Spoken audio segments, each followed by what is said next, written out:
So just hit the button. Your faces should not be, the only time you would be actually in the recording is if you ask a question out loud and then they might hear you. But your face should not be on there. Just a reminder to not mention any clients from here on, since we are recording and this will be posted kind of in a public forum. So no client names, no client initials, no client descriptions. Really, like, these trainings more are about learning the concept. So they're not really about specific client instances. So try to avoid questions like that anyway. But yeah, without further ado, I'll turn it over to Captain of Stimulus Control, Gina J. Johnson.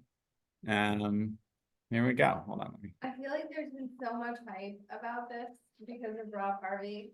I'm a little nervous, and I hope this training doesn't disappoint anyone. Also, I just want to explain why, like, I bet most of you have heard Rob Harvey in meetings say smugly, well, it's just stimulus control. And I think I explained this to a couple of you guys, but that's because one time, like 3 years ago, we were in a meeting and I think Rob was talking about something like an issue that was going on at one of his social skills groups. And I was like, well, it's just stimulus control, which is like really reductionist and annoying. And I know that now. And Rob has hung on to it tightly.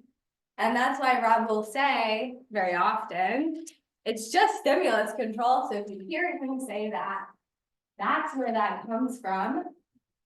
And I wonder, and I don't know now, you know? And at some point, And so, yeah. at some point I conflated it's just stimulus control with everything is stimulus control. Right, you changed it's just stimulus control to everything is stimulus control, which I may have also said at some point. Probably. And I kind of still think that, but also a lot of the time I don't know. So I would like everyone to decide for yourselves, and maybe we can talk about it. Do you, by the end of this training, do you think everything is stimulus control? Okay. All right, so I changed this slide, like probably more than I changed any other slide of like, what is the goal? Or like, what is just to summarize what we're talking about here. So this is what I came up with. We want to discuss learning and teaching in the context of stimulus control. And we're going to consider the role of various antecedent variables. And I like all these pictures because they're all examples that maybe we could I think they'll be more meaningful by the end of the training, hopefully. But let's start here. Okay, so we're going to start here. Oh no! Those squares are supposed to be arrows. Oh no. And they're not the whole thing. Oh man. Okay, whatever. Teach us an equivalent. We'll do some equivalence training here. Yeah, so the double squares are arrows. What are they, Rob Harvey? Double squares are arrows. Okay, great. What are you doing, Rob? I'm gonna move you so that you're not on top of. Oh yeah, that's a safe place, probably. Okay, so we're gonna start with this ABC contingency, which I think like this is the start point of everybody's ABA training. The 3-term contingency is sort of like, it's the basis of the behavior analysis that we do. And when we talk about this 3-term contingency, we usually start by talking about it as the ABC contingency. So most, like everyone here knows this, A is antecedent, B is behavior, C is consequence. So starting from that basis, just to define some things, antecedents and consequences are stimuli, and B and behaviors are separate, right? They're different. So what is a stimulus? This is very important to know. This is, for throughout the rest of the training. So what is a stimulus? A stimulus is a change in the environment, some change that could be perceived. How do we perceive things? Through our senses. So it's a change in the environment that can be perceived by a person, an organism, but for our purposes, a person.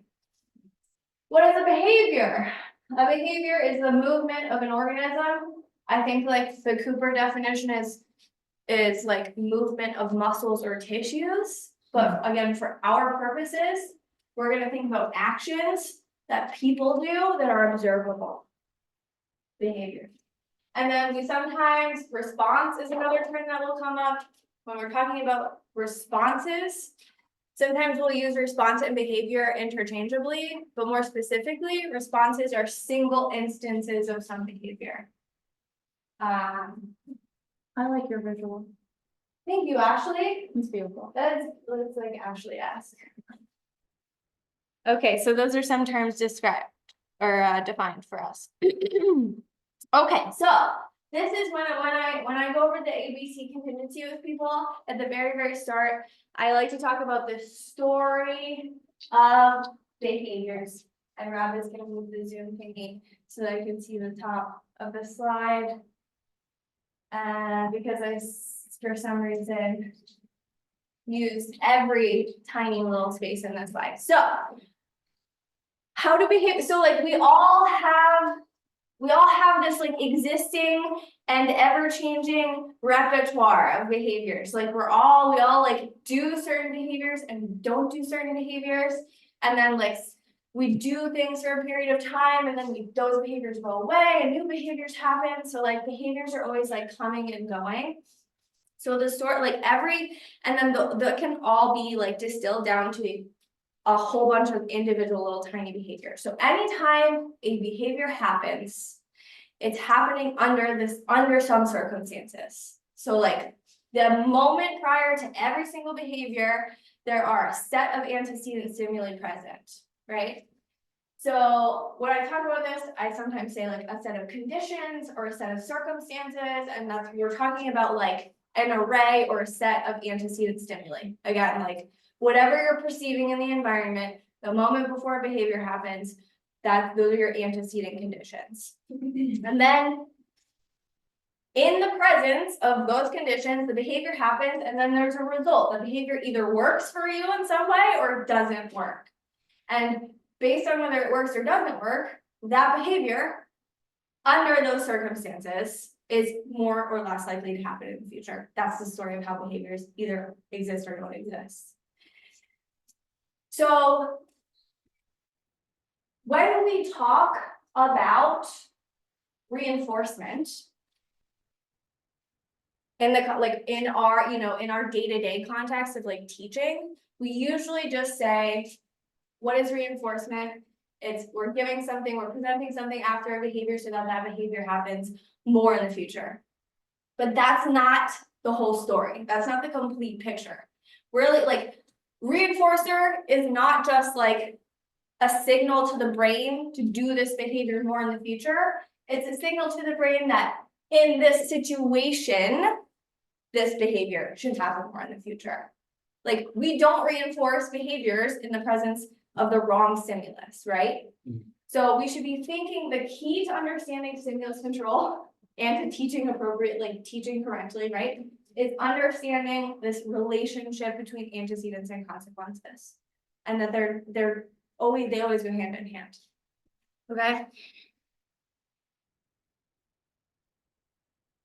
Oh, where? Just look anywhere on the screen. Okay.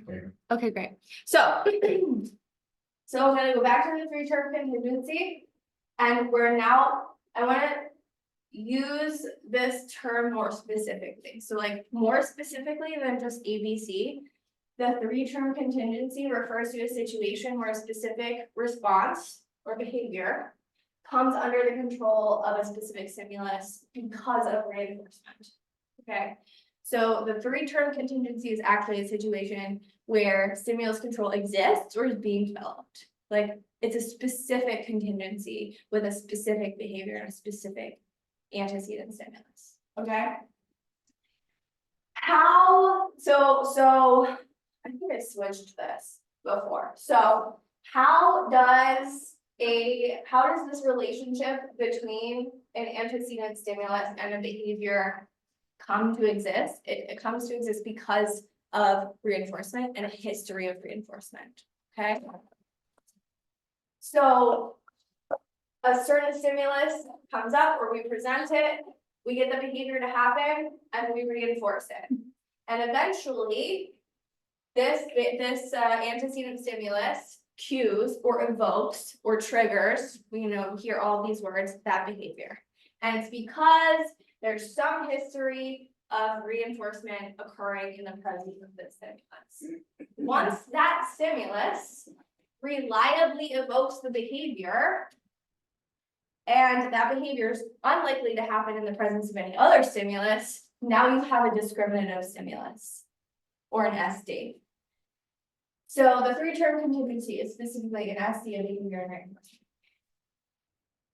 Stimulus control is the state, is this where this situation exists, right? It's the state of the behavior being under the control of some antecedent, where that behavior is most likely to occur in the presence of that stimulus and not likely to occur in any other situation or in the presence of any other stimulus. Okay.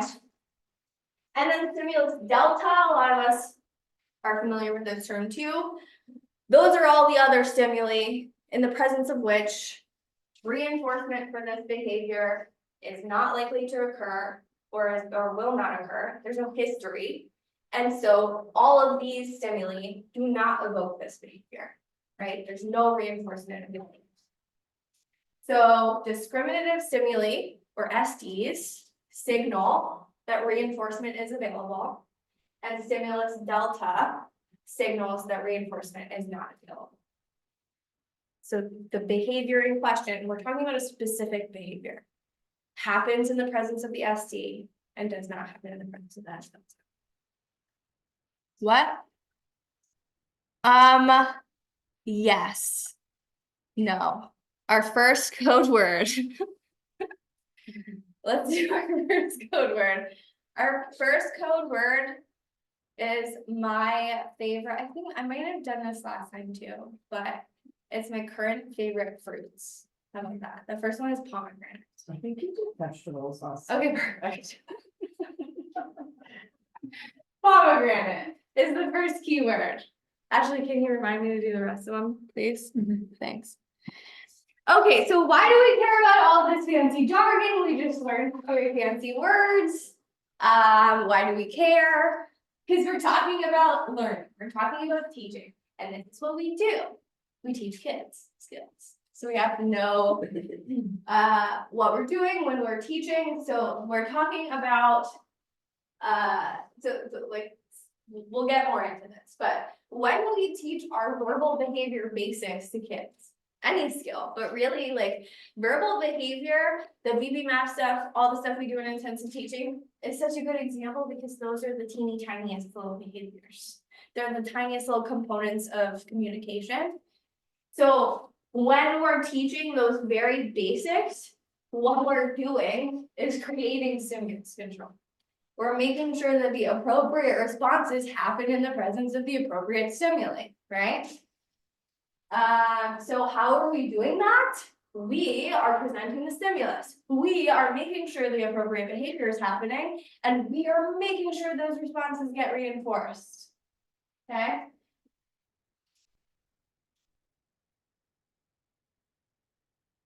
It's impossible. What side of the, there we go. Okay. Again, these squares, supposed to be arrows. I'm trying to let that pass. All right, so here we go. So here's the teaching application of, here are the contingencies, our three-term contingencies for teaching a tact, teaching an interverbal, and teaching a listener responding or receptive skill. So teaching a tact, we have a picture of an airplane. The correct response or behavior is the vocal behavior saying airplane, and then we reinforce that. Teaching an interverbal. The SD, or the appropriate stimulus, we want this response to happen in the presence of ready, set, the vocal behavior, ready, set. We want the vocal response go to happen in the presence of the stimulus. So we get this behavior to happen and we reinforce it. We present the stimulus, here's listener responding, we present the stimulus, again vocally, touch your toes. we make sure this behavior happens, toe touching, and then we reinforce that behavior. So describe what's going on here in terms of stimulus control. Again, like we're teaching, you can say we're teaching attack, we're teaching an interverbal, we're teaching a listen and responding, but we're establishing stimulus. Right? We need these stimuli to evoke a specific response. So, prompting. What are prompts? This comes up all the time. This is probably like where stimulus control comes up most frequently in our like boots on the ground trainings, right? So when we're doing intensive teaching, or just when we're teaching our verbal behavior stuff in the natural environment, either way. Sometimes we're teaching brand new behaviors. These behaviors don't exist at all in our learners' repertoire. So we need to make those behaviors happen, right? So we have to present additional antecedent stimuli. We have to just like do other stuff in between that picture of an airplane and this verbal response of an airplane to get their verbal response of airplane to happen. So sometimes, here's one way we would do it. We have the picture, we're teaching attack of an airplane still. So we have a picture of an airplane and they don't have the verbal response of airplane in the presence of that, of the picture. So we say, what's this? Airplane.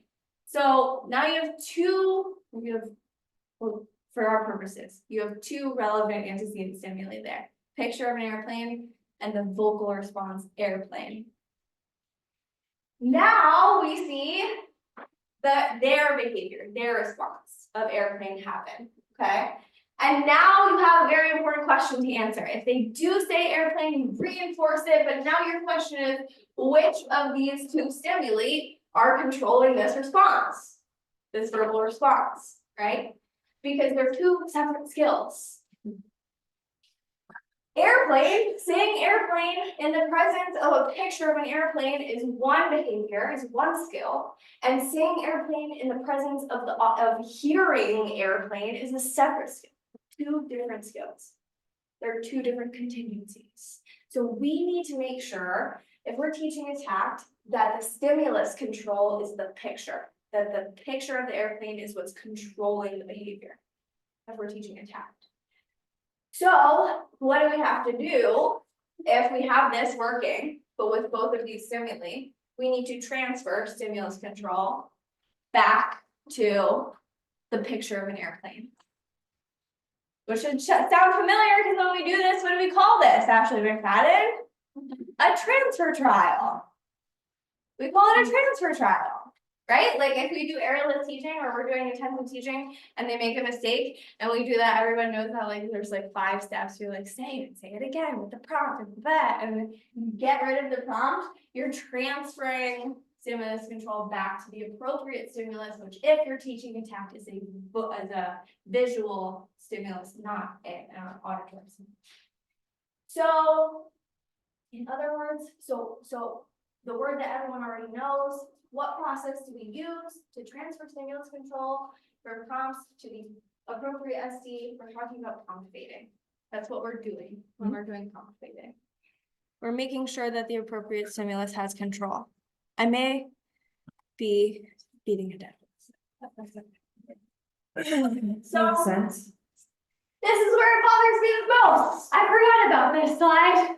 And now there's so many squares and no arrows, but that's okay. Okie dokie. So this slide comes up twice.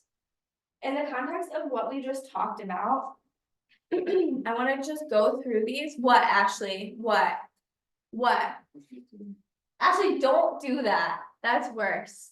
Don't do it. Get it out of there. It says Ashley McFadden on it. All right. High five Ashley McFadden for social reinforcement.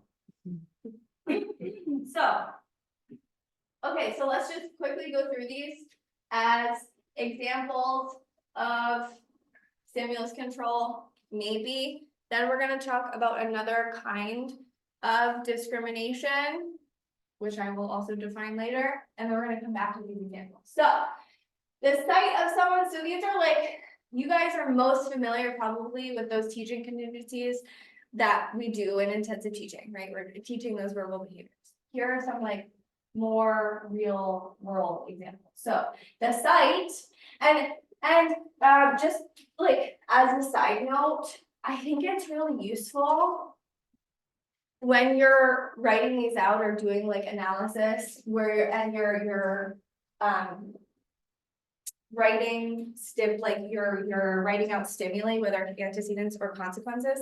I think it's useful to write about them in terms of like how they're being perceived to make sure we're talking about stimulus, right? So these are all the sight of someone's hand raised up in front of you, palm facing you, evokes a high five and you get social reinforcement.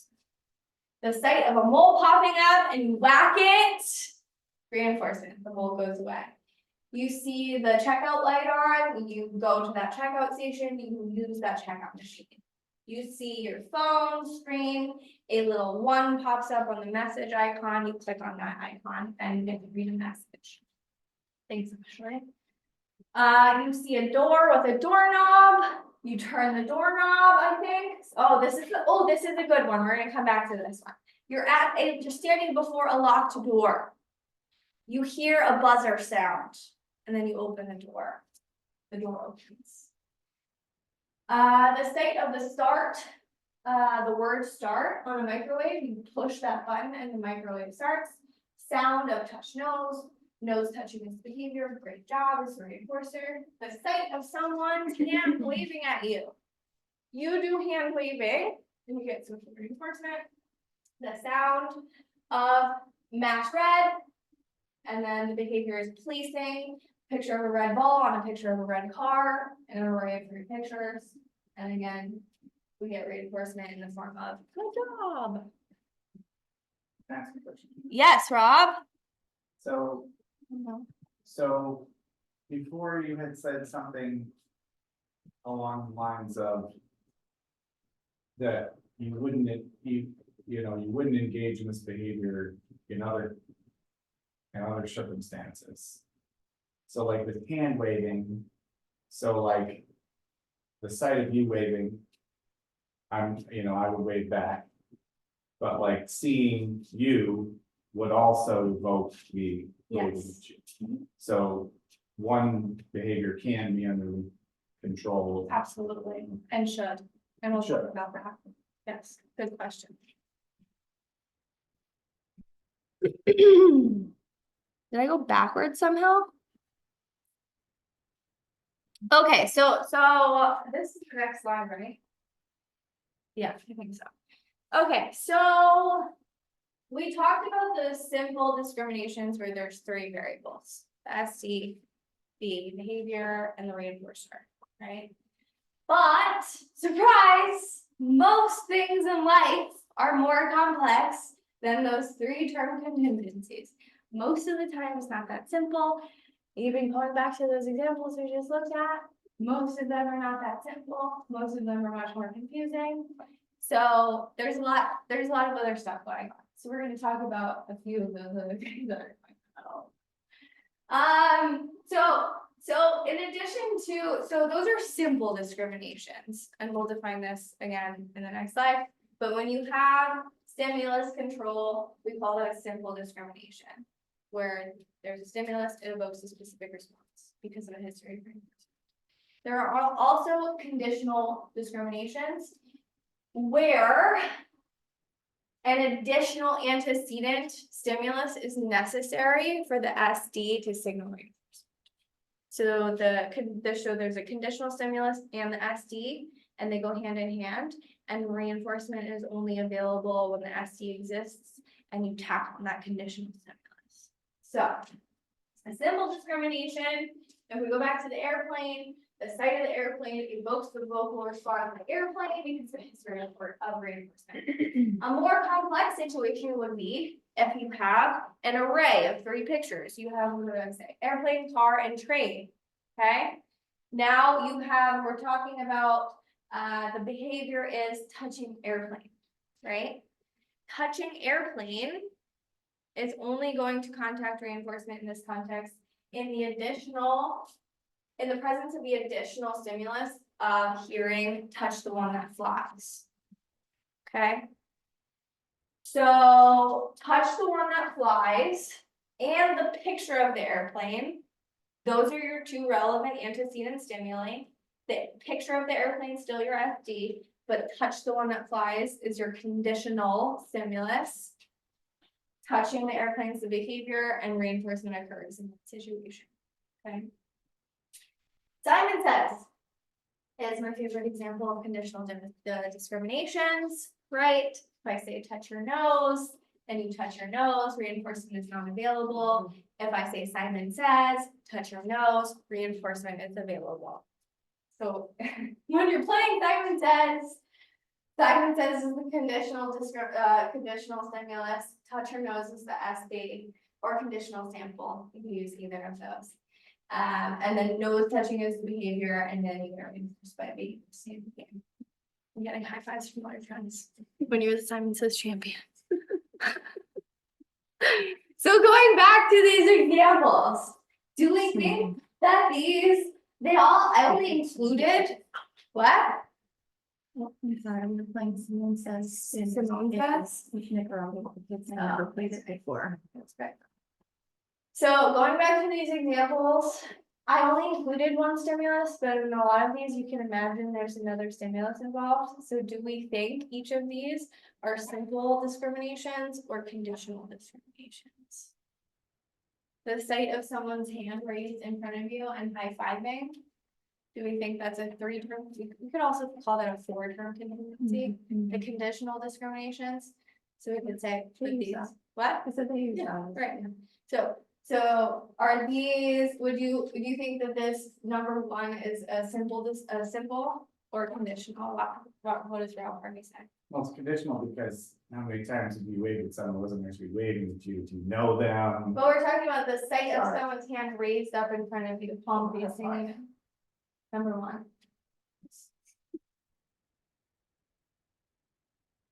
Here's your stimulus. They can see it. Here's your stimulus.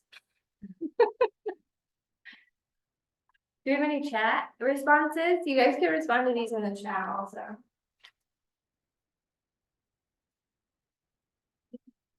Well, it would also depend on maybe some body language or facial Perhaps. expressions that you're seeing, because you coming at me like this may not be a high five, it could be a Sure. smack. It could be if it's Potentially, moving. Yeah. I think this is simple. I think this is a 3-term contingency. You see the hand, you stop the hand. You. I don't, that's what I think. Unless they're angry, hitting. Right, but I would probably say like the sight of someone's hand moving toward you, I think might be different. Would be the difference. I understand. Okay, the sight of a mole popping up in front of you. Whacking the mole disappears. I think this one's simple. I think this is a 3-term contingency. The sight of a checkout light on. Using that checkout line. Conditional. I think this one might be conditional. If somebody's standing at it already. Yeah, Or there could be a number. lines. Yeah, Or. right. Like it's open, like it is a checkout, right? And all the other features are indicating that that reinforcement, that checking out would be possible. But that additional stimulus of the light being on is what signals that reinforcement. The sight of a number on your message icon on your phone and clicking the icon. I think it's conditional because it might, not everybody might be motivated to actually. Click and make. It's possible. Reinforcement might, there's stuff like reinforcement may be available just from clicking on your icon, like, or just from clicking on the message icon.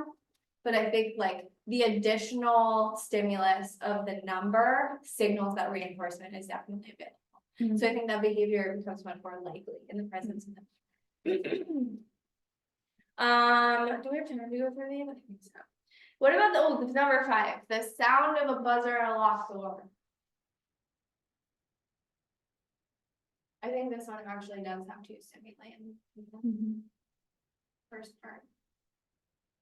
sound of the door. the sight of the door and the sound.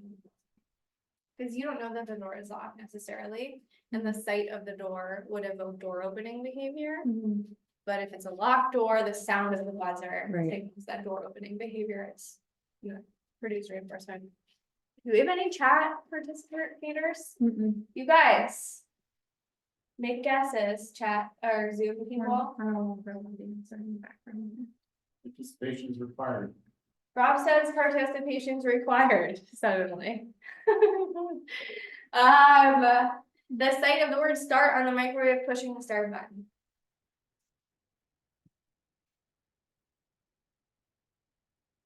I think this is simple, but the This arguments could be convenience is made simple. for this. What's wrong, Ross? It's just so weird to me, like, there's always a start button on the microwave. Yeah, But this, I'm just missing the whole motivation piece, like, I'm not just gonna walk by it every time I see it, like, start. You know, like. right, there's a lot of other stuff involved. only- Like this one specifically is like assuming that you did all the other stuff Right, already. like your food's already in there, you close the Right. door, You put the time in. right. This one's complicated for Right. sure. And then I'm motivated to cook food. Right. Well, no, because like the. We'll talk about that. That's like a good, that's like what makes this confusing. Sorry, I know. That's a no. That's just a no. The sound of touch nose and nose touching. Touch nose. So What, Rob? I mean, but actually, He's waiting for the check.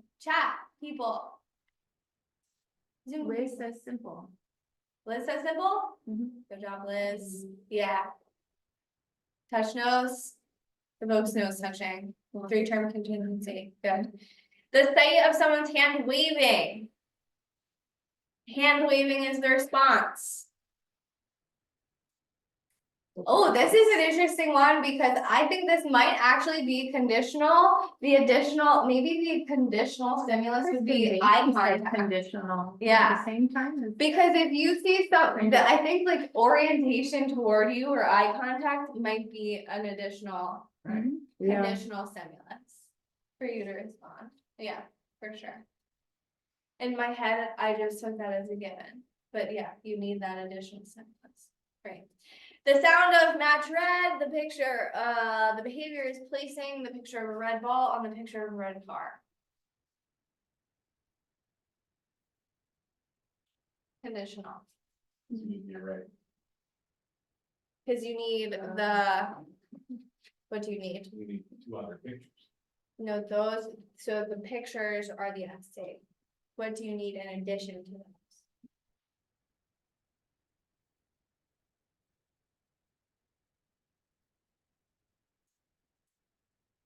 Yeah, the voice. Okay, here we go, moving on. Good job, everyone. So, once we teach our 3-term, oh no, that's my favorite slide. I had a picture of Liz Lemon high-fiving herself on this slide. Maybe you could go again. That's my favorite. And then there's another one of her high-fiving a million angels. You know that one? Oh yeah, maybe I'll show up again if I do it. Yeah, there she is. Okay, so once we teach our 3-term contingencies and conditional discrimination, our job is done, right? Wrong. Teaching does not stop at simple discriminations or conditional discriminations. We need to teach concepts. How do you do that? Okay, so stimulus control is a spectrum.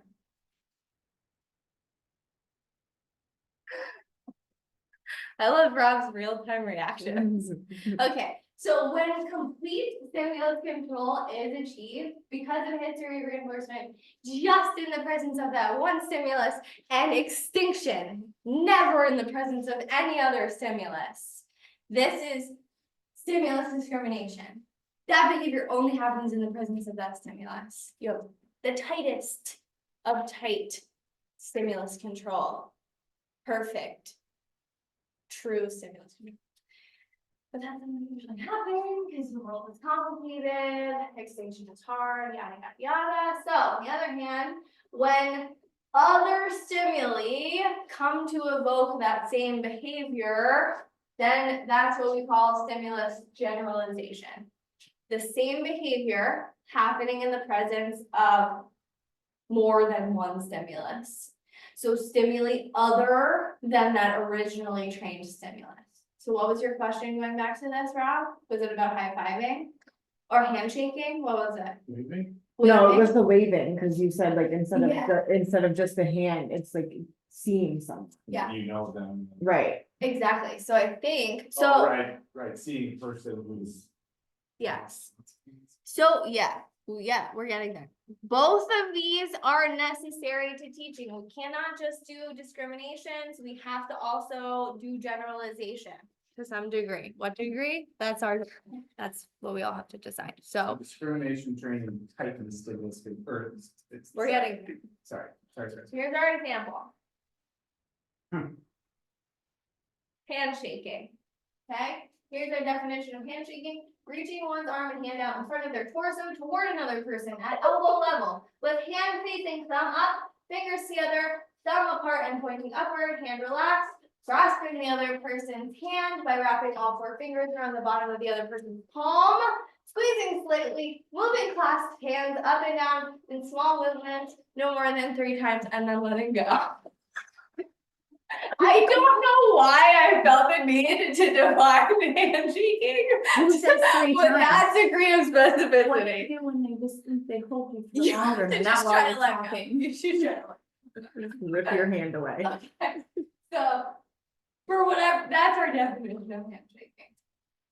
The original discrimination we could teach is, I think the simplest one is if someone's standing in front of you with an arm out, with a hand outstretched, okay? So if someone standing in front of you, hand outstretched, in the handshaking position, not the high five position, that should evoke handshaking. We should do this behavior in the presence of that stimulus, right?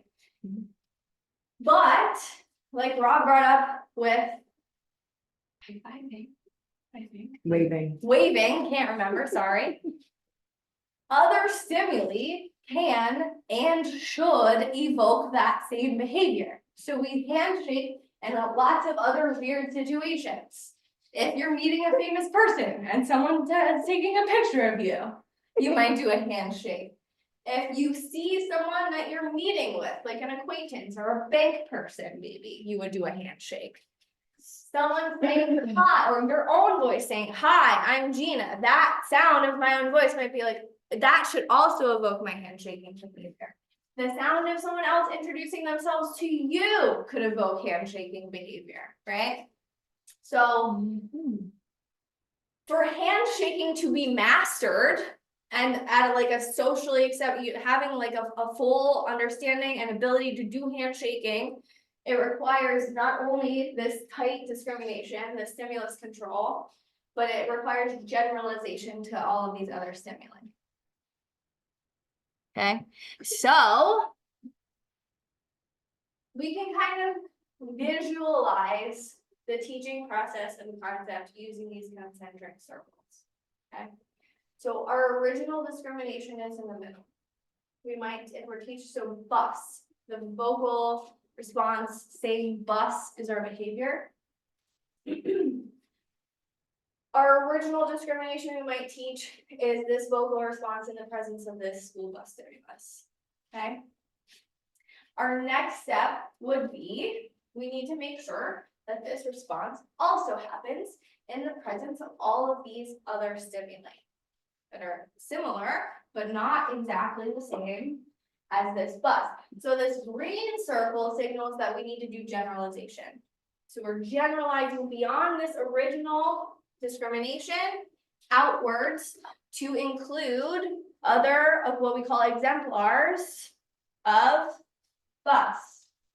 Okay, we do this through lots of different teaching methods. That's a whole other training, but we need to do this generalization process to a point, right? There's a point where we need to decide to end our stimulus control, right? Like our generalization ends and then discrimination needs to happen again at this red line. So this is where discrimination happens, right?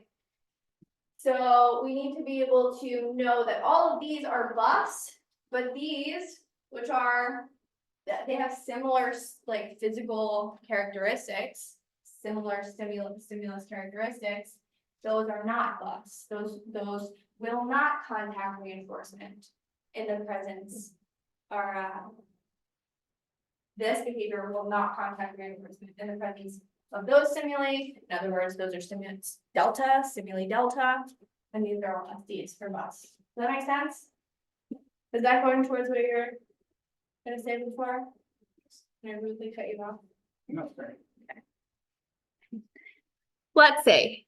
Okay, so what we're talking about here, when you have multiple stimuli that come to evoke the same response, we're talking about the development of stimulus classes. This is not super important for everyone to know, honestly. That's why it's a short slide, but I think it's interesting. Dogs, right? Those are all different exemplars. Stimuli in the presence of which the response to dog would be reinforced. Same with fruit. They don't all look the same. So that's the other interesting thing about stimulus classes. These are all antecedent stimulus classes. The relationship that ties them all together is that they evoke the same response. But the relationship between those stimuli can be different. So there's different kinds of stimulus classes. There's like, so they can be related because of physical features or because of histories of differential reinforcement. So like with the fruit, maybe, I mean, these dogs look really different, but like, maybe if dogs share more physical characteristics, like you might be able to, generalization might happen as a result of like being physically similar in characteristic more than fruits, like grapes look super different than pineapples, but the response of say fruit would contact reinforcement in the presence of either of those. So that relationship might be developed through a history of differential reinforcement rather than the feature of like those two stimuli looking alike. Does that make sense? Number two, yeah. Oh yeah, fruit, apples. Number 2 and 3, let's do. I shouldn't repeat the other ones, right? Number 2 is apple. Yeah, good job. Number 3 is blueberries.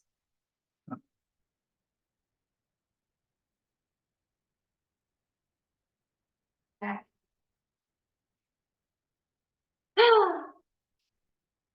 You're 15 minutes. Thank you, perfect. So. In addition to everything we've talked about so far, so what did we talk about so far? We talked about simple discriminations. There are conditional discriminations. And then we talked about discrimination and generalization. And then we have some motivating operations are also related because they have an effect on behavior. So they're part of many of these equations also. So like we said at the beginning, when a behavior happens, it's in the presence of a whole bunch of different stimuli, right? And it's our job to kind of like parse out, untangle those stimuli, decide which is the SD, which is the conditional stimuli. And sometimes other of those are MOs, or motivating operations. So what is a motivating operation? A motivating operation is an antecedent condition that has an effect on behavior. What kind of effect on behavior, you might ask? Motivating operation has 2 different kinds of effects. It has a value altering effect and a behavior altering effect. So in other words, it actually affects the behavior and it affects the consequence stimulus. It has an effect on both of those things. Motivating operations that most of us have probably heard about establishing operations and abolishing operations.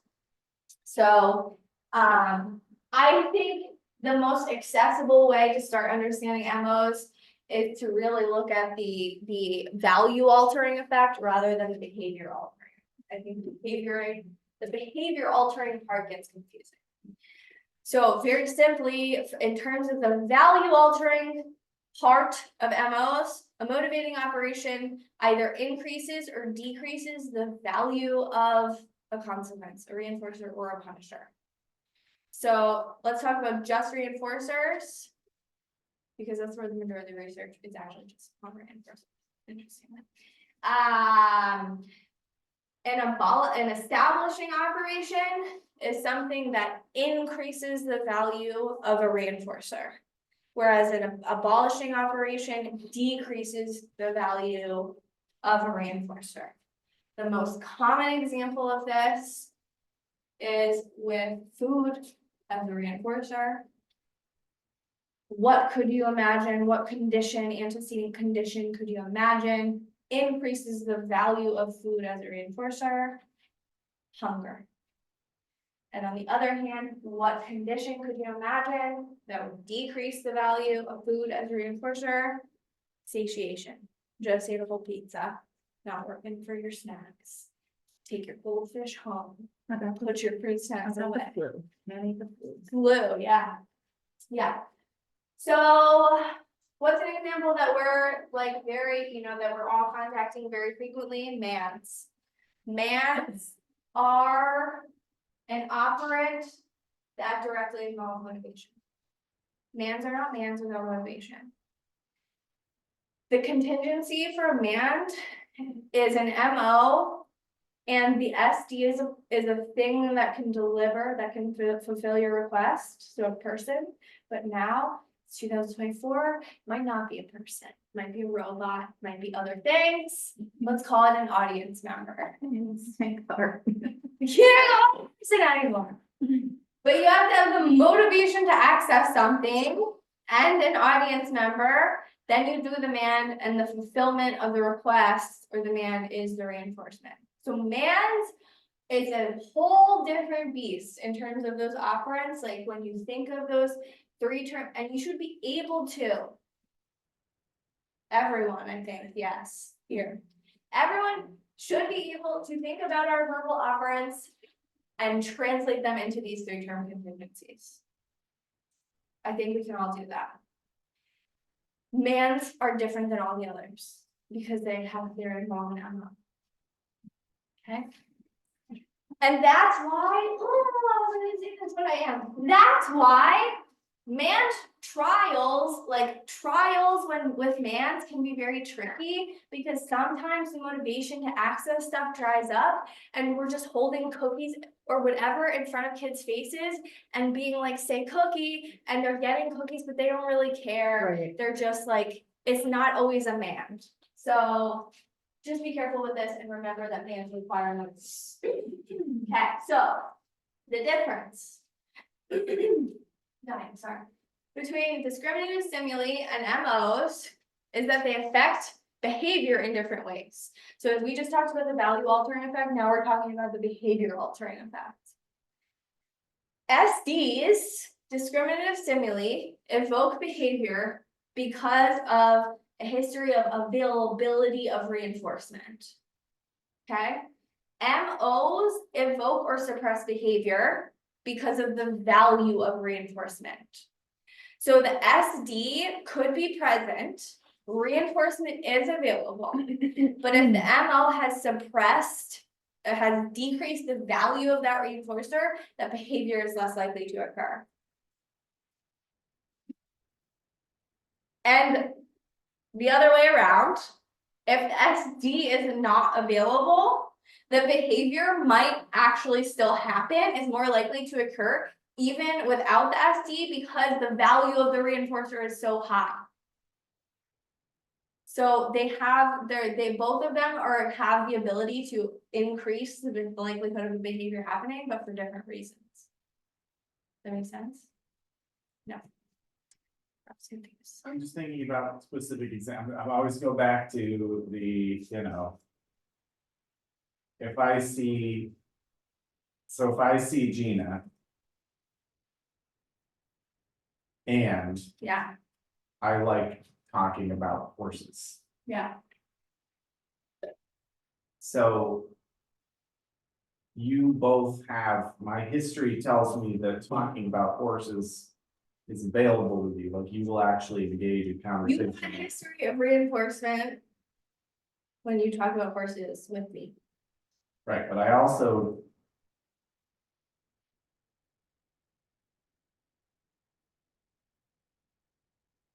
Yes. Mhm.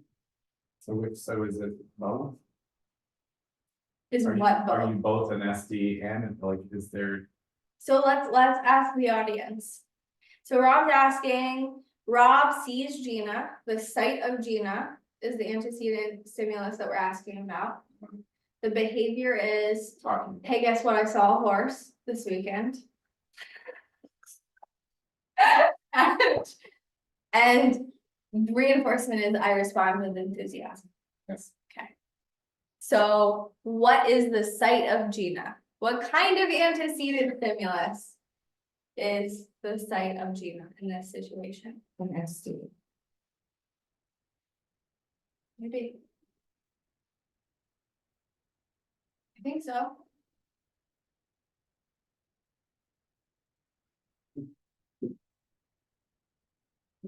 I mean, by definition, that's, You could imagine like. Maybe, yeah, like maybe if you have a history of talking about horses, context reinforcement with me, and you rode a horse for the first time this past weekend. Then a motivating operation might be in effect because it makes your behavior, regardless of whether or not you have a history Yeah. of contact reinforcement with me, it makes you telling me about that more likely to occur. I think about this so often because a lot of our kids will tell everyone about everything that they Yes. love, regardless of whether they have a history of.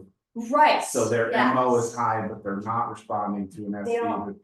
that they're not a good target. They could, yeah, probably they need more discrimination. They need to just develop more discrimination. But the motivation is so high that the Right. behavior is happening Yes. without appropriate STs. That's a solid analysis. If talking about horses is super motivating, then that person may seek out Gina due to the history of being able to discuss conditional.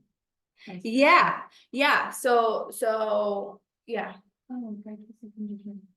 I know some things that can't come for solely. oh, that's good. So. Examples of MOs, additionally, we can keep talking about this, we're almost done.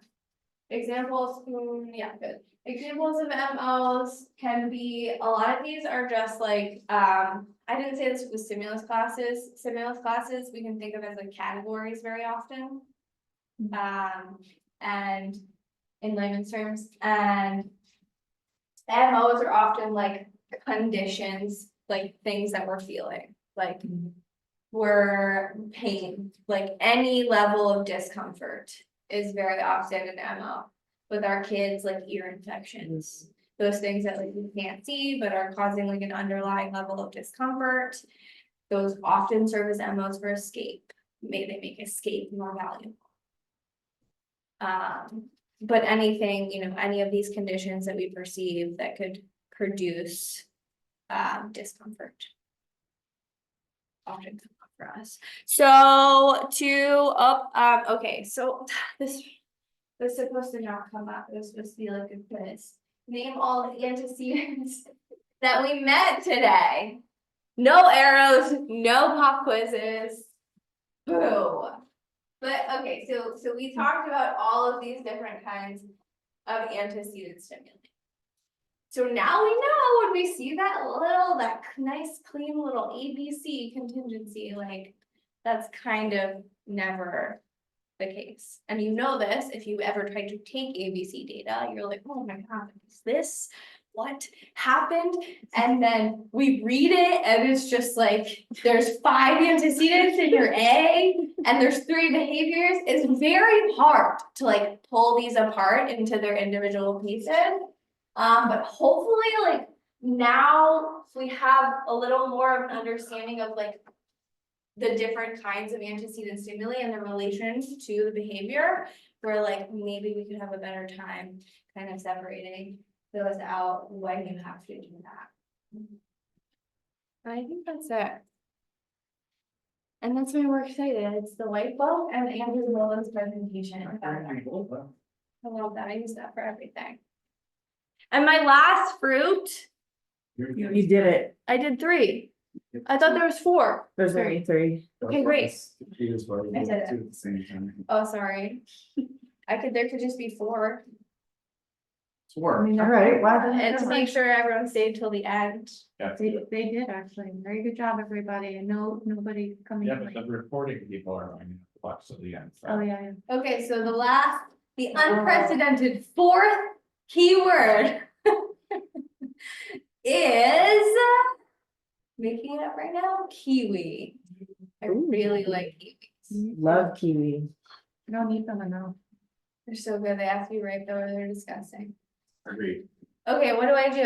Thank you, everyone. Wait, we have. That was so fun. Do we have Oh, any questions? Let's talk, anything anyone wants to talk about? Can- I know Rob wants to talk about something, probably. And if you do have a question and you want to unmute, as long as you are not talking about a specific client, you can unmute and ask your question. If you have some. What? I'm just thinking, You're like more angry. than- If you do not have a question, you can feel free to hop free. off. Have a You great have, we will send out the post test. You must complete that to get your certificate. That will come out, either today or Monday, for you, and we'll send it directly to you so you can complete it. And then you'll get a certificate, and that will count towards your ABA training for 2024, first time in the books for those that attended today. Yeah. Thanks, And everybody. Woo. Thanks. I'm sorry I didn't send you any questions. Did you already get them or do you want me to?